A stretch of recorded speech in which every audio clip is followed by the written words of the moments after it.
Sir ఇది హైదరాబాద్ అలాగే ఇతర జిల్లా హెడ్ క్వార్టర్లలో పట్టణాలలో ఆటోలు కార్లు నడుపుతున్నటువంటి ఒక వాళ్ళకు సంబంధించినటువంటి అంశం sir manifesto Congress party manifesto రాసిన దాంట్లో అత్యంత కీలక భూమిక పోషించినటువంటి గౌరవ మంత్రివర్యులు శ్రీధర్ బాబు గారు ఆ తర్వాత ఇంకా కొంతమంది ఇక్కడే ఉన్నారు సార్ వారి దృష్టికి కొన్ని విషయాలు తీసుకురావాలనుకుంటున్నాను సార్ ఇప్పుడు తెలంగాణ రాష్ట్రంలో ఉన్నటువంటి ప్రయాణికులను ఆర్టీసీ ప్రైవేట్ ఆపరేటర్లు కాకుండా ఓలా ఊబర్ లాంటి సంస్థలు కూడా దీంట్లో ఉన్నాయి సార్ ర్యాపిడో లాంటిది కూడా ఉంది ఇప్పుడు మనం ప్రభుత్వం లక్ష్యం వచ్చేసి మహిళలకు ఉచితంగా రవాణా అందించడం అనేది ప్రభుత్వ లక్ష్యం సార్ దానికి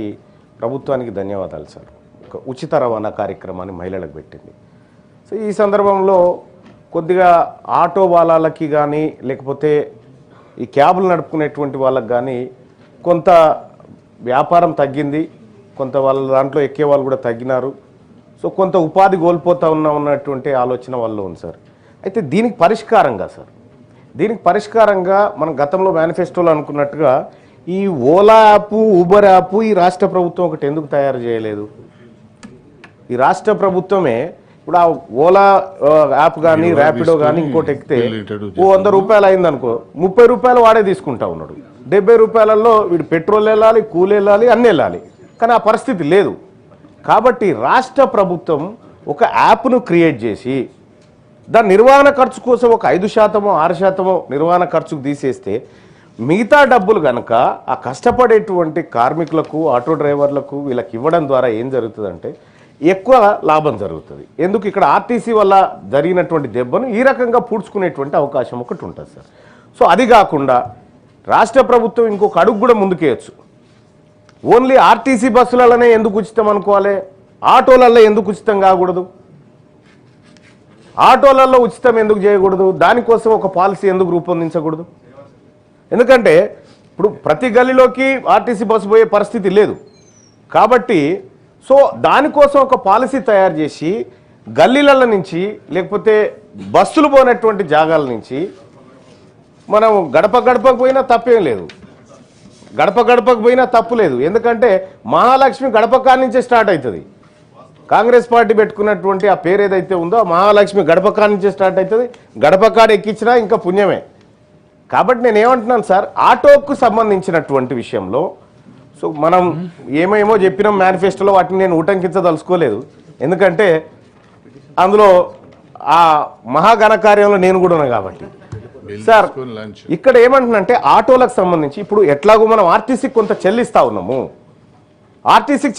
చాలా మంది ఆటోలు సార్ నేను ఎప్పుడైనా వస్తా ఉంటే వాళ్ళు ప్రేమ కొద్ది పలకరిస్తారు అన్న మా బతికేందన్నా అంటా ఉన్నారు చాలా మంది అంటా ఉన్నారు మా బతికేందన్నా మేము ఎట్లా బతకాలన్నా ఈ రోడ్ల మీద మాకు దందాలు లేవన్నా రోజుకు అప్పుడు 5-6 కిరాయిలు దొరికితే అంతో ఇంతో ఆశతో ఉండేది వాళ్ళ 1-2 కిరాయిలు దొరకనటువంటి పరిస్థితి ఉంది అప్పుడు కనీసం ఒక 10 గంటలు పని చేస్తే ఈఎంఐ కట్టుకోనో ఇంట్లో కొద్దిగా సరుకులు తెచ్చుకోనో ఇంటి రెంటో వైద్యమో పిల్లలో చూసుకునేది కానీ ఇవాళ మొత్తం రోడ్ల మీద ఉన్నా కూడా వాళ్ళు బతకలేనటువంటి పరిస్థితి వచ్చింది కాబట్టి ఎట్లాగో ఇన్ఫర్మేషన్ టెక్నాలజీ మినిస్టర్ గారు ఇక్కడే ఉన్నారు కాబట్టి ఒక యాప్ను తయారు చేయడం వల్ల వచ్చే సాధక బాధకాలు పరిశీలించండి సార్ మీరు పరిశీలించి ఒక యాప్ను తయారు చేసి వాళ్ళకు పెడితే ఇది ప్రభుత్వ యాప్ అయినప్పుడు ప్రజల్లో కూడా కొంత నమ్మకం ఏర్పడుతుంది కాబట్టి అటు ఆటో వాళ్ళకి మీరు మంచి చేసిన వాళ్ళు అవుతారు రెండోది ఒక అడుగు ముందుకేసి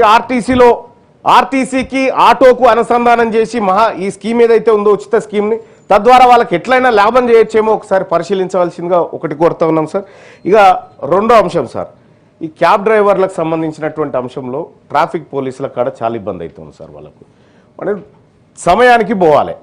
సమయానికి పోవాలనేటువంటి టార్గెట్లు ఉంటాయి చాలామంది ఐటీ పరిశ్రమ ఉద్యోగులను కూడా తీసుకుపోతూ ఉంటారు ఆడ లేట్ అయిపోతేనే ఆడ పంచాయతీ ఇక్కడ నేను సమయానికి తీసుకుపోవాలి ఇటీవల కాలంలో ట్రాఫిక్ ఎక్కువైపోయింది ఇక పుట్టుకున్న తొందరగా పోదామంటే అంటే బయటికి మనకున్నటువంటి తేడా ఏంటంటే సార్ ఇప్పుడు కొంచెం సివిలైజ్డ్ కంట్రీస్లలోనేమో రెడ్ లైట్ పడితే గ్రీన్ ఎప్పుడు పడుతుందా అని ఆగుతారు సార్ ఈడ ఆ పరిస్థితి లేదు సార్ రెడ్ పడంగానే పోలీస్ ఆయన ఉన్నాడా లేడా అని చూసుకుంటాడు సార్ పక్కపొంటి అంటే ఆ పరిస్థితి ఉంది ఇక్కడ మరి ఇక్కడ ప్రజలు తప్పని చెప్పడానికి లేదు, లేకపోతే ప్రభుత్వం తప్పని చెప్పడానికి లేదు. ఈ సమస్యకు పరిష్కారం కావాలా. అనేకమైనటువంటి ట్రాఫిక్ చలాన్లు కూడా ఈ ఆటోల పైన, కార్ల పైన ఎవరి మీద పడితే వాళ్ళ మీద, అందరి మీద చేయాల్సిందే సార్. రూల్స్ తప్పితే ఎవరైనా దానికి ఎవరేం ఎగ్జామ్షన్ ఏం లేదు. కానీ ఈ వాహనాల ద్వారానే కడుపు నింపుకొని బ్రతుకుతున్నటువంటి ఆటోలు కానీ, క్యాబ్ డ్రైవర్లు కానీ, ర్యాపిడో డ్రైవర్లు కానీ, వీళ్లకు ఒక్కసారి సిగ్నల్ జంప్ అయితే 1000 రూపాయలు పడితే వాళ్ళు 4 రోజులు పనిచేయాల్సి వస్తుంది సార్ ఆ చలాన్ తీర్పడానికి కోసం. మరి ఇప్పుడు కాంగ్రెస్ పార్టీ మేనిఫెస్టోలో గతంలో కూడా నా సలహా మేరకే మీరు అందరు పెట్టినారు, ఏది చలాన్లను మాఫీ చేద్దామనేటువంటి ఒక ఆలోచన పెట్టినారు సార్. ఒక కట్ ఆఫ్ డేట్ పెట్టి పాత చలాన్లు మాఫీ చేసి రూల్స్ను పకడ్బందీగా ఇంప్లిమెంట్ చేస్తామనేటువంటి ఒక విధానం ఏమైనా తీసుకొస్తే ఇక నుంచి కొంత జాగ్రత్తగా ఉండేటువంటి అవకాశం ఉంటుంది సార్. లేకపోతే ఏం జరుగుతుందంటే సార్, చలాన్లు అట్లనే పెండింగ్ ఉంటాయి. ఇక ఆయన ఏ మనిషి అన్నా రాని రోడ్డు మీద ఆయన బండి ఆపుతాడు, ఇవి కట్టేదాకా నీకు పోయేది లేదని చెప్తా ఉంటాడు. కాబట్టి ఇప్పుడు అందరికి కూడా మంచి సార్, మీరు జిహెచ్ఎంసీ ప్రజలు, పట్టణ ప్రాంతాల ప్రజల ప్రేమ చూరగొన్న పార్టీగా మీరు మారాలంటే చలాన్లు మాఫీ చేయండి సార్. ఈ వాహనాల మీద ఉన్నటువంటి చలాన్లు మాఫీ చేయండి. మాఫీ చేయడం ద్వారా మీకే మంచి పేరు వస్తుంది సార్, ప్రభుత్వానికి కూడా. ఎందుకంటే హామీ నిలబెట్టుకున్నటువంటి చాలా తక్కువ నిలబెట్టుకుంటాం, అయినా పర్వాలేదు ఏదో ఒకటి నిలబెట్టుకున్న పేరన్నా మనకు ఉంటుంది కదా అని చెప్పి తమకు రిక్వెస్ట్ చేస్తూ ఉన్నా సార్. ఇక అలాగే క్యాబ్ డ్రైవర్ల పైన, ఆటో డ్రైవర్ల పైన పోలీస్ దాడులు జరుగుతూ ఉన్నాయి సార్ అక్కడక్కడ. సో వాళ్ళు పోలీసు వాళ్ళ కంటే ఎక్కువ సమయం పాటు రోడ్ల మీద బతుకుతున్నటువంటి వాళ్ళు సార్. వాళ్ళు ఫ్రస్ట్రేషన్లో ఉంటారు. అందరు కస్టమర్లు ఒకేలాగా ఎక్కరు పై, కార్లోకి కానీ ఆటోలకు కానీ. ఒక ఆయన ఎక్కుతా ఉంటాడు, చీకటి అయితే ఒక ఆయన ఇంత మద్యం దాగి ఎక్కుతా ఉంటాడు, అరుస్తూ ఉంటాడు, నేను ఇయ్య అంటాడు, కొడుతూ ఉంటాడు, బెదిరి, ఇట్లా రకరకాలైనటువంటి సమస్యలు ఉన్నాయి. సో వాళ్ళ భద్రత విషయంలో కూడా ప్రభుత్వం కొంత చొరవ తీసుకోవాల్సినటువంటి అవసరం ఉంది. ఇలా లక్షలాది మంది ఆటో డ్రైవర్లు కానీ, క్యాబ్ డ్రైవర్లు కానీ తెలంగాణ రాష్ట్రం, మరీ ముఖ్యంగా ఇప్పుడు మనం జిహెచ్ఎంసీని ఎట్లాగో విస్తరించాలనుకుంటున్నాం, 1,34,00,000 మందికి సంబంధించినటువంటి వ్యవస్థను తయారు చేస్తాం. ఇంతమందికి మన దగ్గర ఉన్న ఆర్టీసీ సరిపోదు సార్, ఖచ్చితంగా వీళ్ళు ఉండాల్సిందే దాంట్లో. కాబట్టి మీరు గిగ్ వర్కర్ల విషయంలో ఏదైతే విధానాన్ని తీసుకోవాలనుకుంటా ఉన్నారో తీసుకొచ్చిరు. కానీ ఈ ఆటో డ్రైవర్ల విషయంలో, క్యాబ్ డ్రైవర్ల విషయంలో, ఈ యాప్ విషయంలో కానీ